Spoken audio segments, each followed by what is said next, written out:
Essar steel पर आर्सेलर-मित्तल के दावे पर एनसीएलटी ने मुहर लगा दी है। एनसीएलटी के अहमदाबाद चैप्टर ने कहा है कि आर्सेलर-मित्तल के हक में ही फैसला सुनाया था और इससे एस्सार ने एनसीएलटी में चुनौती दी थी। खबर पर और डिटेल्स दे रहे हैं मेरे सहयोगी मनीष देसाई। मनीष, अब माना जाए कि आर्सेलर-मित्तल के ही फेवर में ये फैसला आते हुए कोई अड़चन नहीं बची है?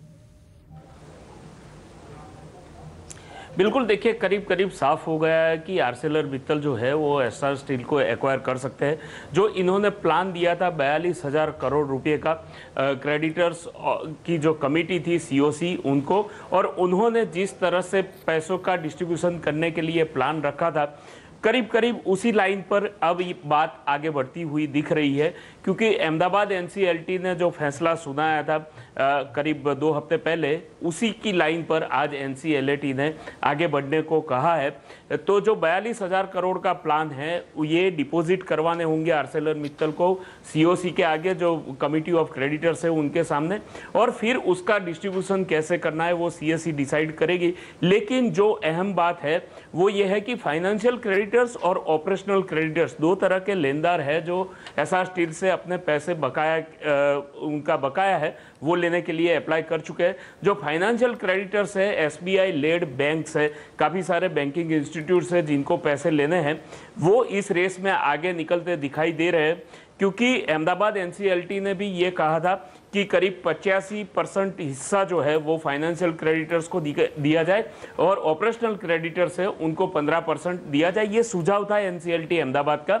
इस पर एनसीएलटी का क्या रुख है वो देखना होगा, क्योंकि जब तक जजमेंट की फाइनल कॉपी नहीं आती है तब तक एनसीएलटी ने भी ये कहा है कि फाइनल कॉपी का इंतजार करें और उसके बाद इस प्लान पर अमल शुरू करें। लेकिन मोटे मोटे तौर पे अब रास्ता साफ दिखाई दे रहा है। हालांकि एस्सार जो है हो सकता है कि सुप्रीम कोर्ट में जाके इसके खिलाफ अपील करे, लेकिन एनसीएलटी और एनसीएलटी दोनों ने आर्सेलर का रास्ता करीब करीब साफ कर दिया है।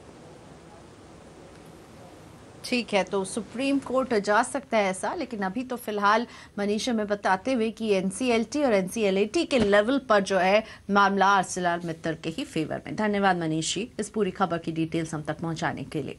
बात करते हैं बाजार की। बाजार लगातार छठे दिन हरे निशान में बंद हुए हैं।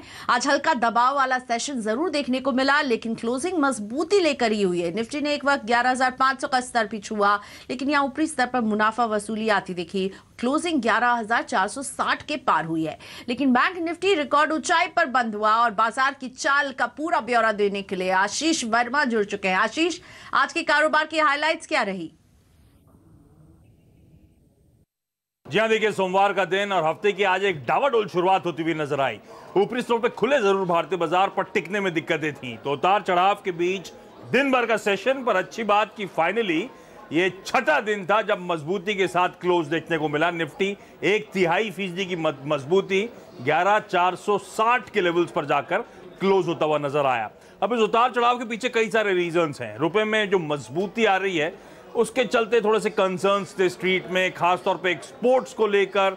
दूसरी तरफ आपने देखा होगा जिस तरह से खबरें आ रही थी भारतीय बाजारों में, लगातार जो ट्रेड मोमेंटम था उसके चलते ट्रेडर्स थोड़े से कॉशियस होते हुए नजर आए। तो लग रहा था आज मुनाफा वसूली का दिन होगा, आज साइडवेज मूवमेंट का दिन होगा। पर दिन के दौरान प्राइवेट बैंक्स में मजबूती बनती चली गई और आखिरी में जाते जाते रिलायंस इंडस्ट्रीज में जो बाइंग आई उससे वापस मोमेंटम लौटता हुआ नजर आया। और इनफैक्ट ना सिर्फ हमारे बाजार, वैसे ध्यान रखें अक्रॉस एशिया सारे इक्विटी मार्केट्स में हमने देखा था बाइंग के साथ कामकाज।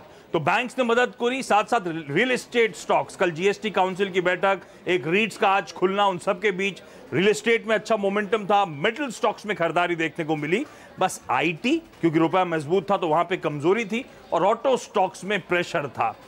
इसके अलावा मिड कैप स्मॉल कैप थोड़ा आज थकावट का दिन, साइडवेज मूवमेंट का दिन था, और मार्केट ब्रेथ थोड़ी कमजोर थी। 2:3 का रेशियो, यानी जितने शेयर ट्रेड हो रहे थे ऑलमोस्ट 60% शेयर्स लाल निशान में आज बंद हुए। तो आशीष, मोटा मोटी आपने सेक्टर्स का तो जिक्र किया, बताइए शेयर स्पेसिफिक एक्शन कैसा रहा? देखिए, जहां तक स्टॉक स्पेसिफिक एक्शन की बात है, सबसे मजबूती तो प्राइवेट सेक्टर बैंकिंग स्पेस में थी। तो कोई भी प्राइवेट सेक्टर दिग्गज ले लीजिए आप, axis bank, IndusInd bank, Kotak Mahindra bank, ICICI bank, सब में मजबूती के साथ कामकाज हुआ। लेकिन आज का स्टार परफॉर्मर तो रिलायंस इंडस्ट्रीज था। सेकेंड हाफ में आखिरी के आधे घंटे में जो लोअर लेवल से रिकवरी आई, गजब की मजबूती देखने को मिली और फाइनली आरआईएल जैसा दिग्गज 2.5% ऊपर जाके बंद हुआ। पर निफ्टी में टॉप लूजर्स में मारुति था। मारुति की खबर आई कि ये प्रोडक्शन कट कर रहे हैं 25% क्योंकि डिमांड में एक स्लो डाउन देखने को मिल रहा है, तो ये स्टॉक दबाव में। और इसके साथ साथ बाकी ऑटो स्टॉक्स, इसमें हीरो मोटोकॉर्प, आइशर मोटर्स, सबको जोड़ लें, कमजोरी के साथ यहां पे कामकाज था। पर क्योंकि रुपए की मजबूती थी तो ऑयल मार्केटिंग कंपनीज में आज फिर तेजी देखने को मिली। आईओसी, एचपीसीएल, बीपीसीएल तीनों आपकी स्क्रीन पर आएंगे, मजबूती के साथ वहां पे ट्रेड था। मेटल्स में रिबाउंड देखने को मिला तो जेएसडब्ल्यू स्टील, टाटा स्टील जैसे काउंटर्स हरे निशान में कामकाज करते हुए नजर आए। पर रुपए की मजबूती जहां ओएमसीज के लिए अच्छी खबर थी, आईटी के लिए दिक्कत भरा था, तो विप्रो, एचसीएल टेक, इन्फोसिस सब लाल निशान के साथ कामकाज। लेकिन वायदा में जो आज टॉप मूवर्स थे उसमें सबसे तगड़ा मोमेंटम आया जस्ट डायल के शेयर में। बंद होते होते 8% का उछाल और साथ साथ गॉडफ्रे फिलिप्स आज 4% और मेरे ख्याल से पिछले 20-25 कारोबारी सत्रों में 30-35% का उछाल ये स्टॉक दिखा चुका है। पर वोडाफोन इंडिया में दबाव था, रेटिंग डाउनग्रेड की जो खबरें आई और ल्यूपिन जिसके यूएस प्लांट को लेकर दिक्कतें सामने आई, इन दोनों स्टॉक्स में आज अच्छा खासा प्रेशर देखने को मिला। धन्यवाद आशीष बाजार के इस पूरे अपडेट के लिए। वहीं बाजार के जानकार मानते हैं कि बाजार की ये तेजी प्री इलेक्शन रैली है। मार्केट एक्सपर्ट अरुण टुकराल का कहना है कि पिछले कुछ महीनों में भारतीय बाजार बाकी देशों के बाजार से पिछड़े थे और अब प्री इलेक्शन रैली के चलते कवर अप कर रहे हैं। जो पिछले 2-3 महीने का रैली हुआ था बाकी मार्केट्स में और इंडिया में नहीं हुआ था, एक तो वो कैचअप हो रहा है और दूसरा ऑब्वियसली ये प्री इलेक्शन रैली है और कहीं ना कहीं जो हमारे नेबर के साथ हुआ और उसके बाद कहीं ना कहीं करंट रजीम को मार्केट ये मान के चल रहा है कि एक पॉजिटिव स्ट्रेंथ मिला है और उनको लगता है कि ये सरकार वापस आने वाली है, तो मार्केट को ऐसा कुछ अंदेशा हुआ।